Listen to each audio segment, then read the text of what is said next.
He rowed. He asked nothing.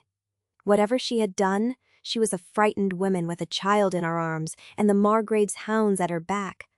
And that was a sentence Bevan had heard once before and answered wrongly, and he would not waste the breath or the strokes to hear the rest of it now.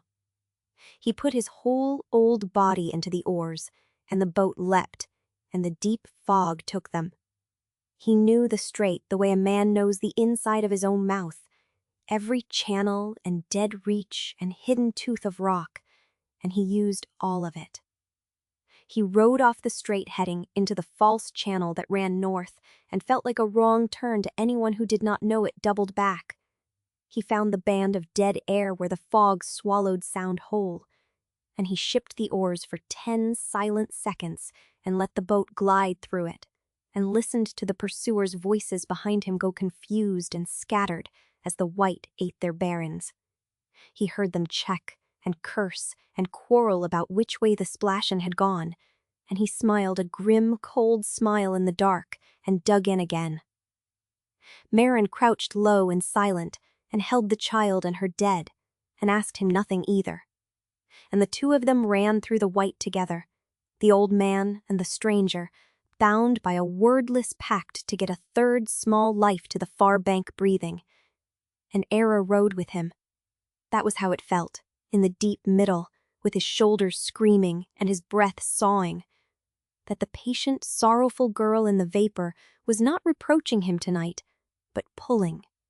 That 22 years of meeting her in this exact white had been a long rehearsal for this one crossing, and that she was glad, wherever the dead are glad, that her careful father had finally become, for one night, a smuggler in the dark.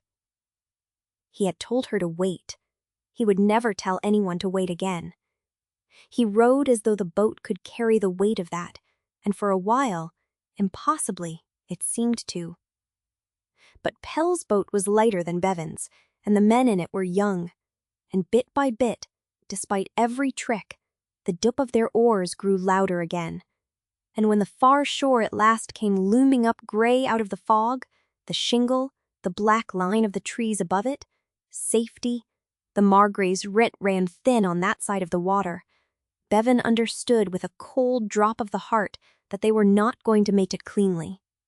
The pursuers were too close behind.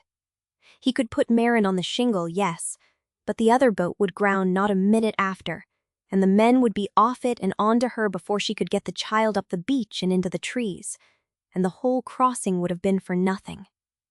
Getting her ashore was not enough. Something more was going to be required, here at the very end, and there were two shapes the something could take, and Bevan saw them both in the space of 3 hard strokes. He could give himself. He could drive the bow up onto the shingle, haul her out, point her at the trees, and then shove the boat back off and turn it broadside across the mouth of the little landing. Put his own body and his own boat between the hunters and the woman. A fouled and deliberate wreck across the only easy landing place, and stand there in the fog and be what the Margrave's men found when they came.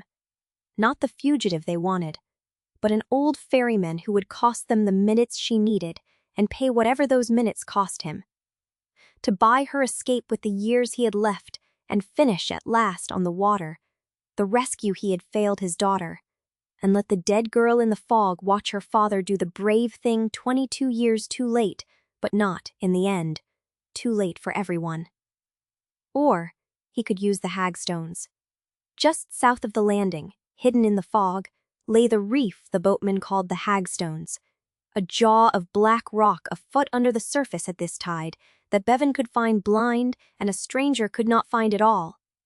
And he could land Merrin, and then row out again as a lure, show himself, draw the young men in Pell's boat into one hard, eager chase straight across the hagstones, and let the reef do to them what it had done to every boat that ever trusted the fog over local knowledge. It would save the 3 of them clean. It would also, almost certainly, drown the men in that boat who were servants doing a cruel master's bidding and who would, when the rock opened their hull, meet their own dead in the same white water.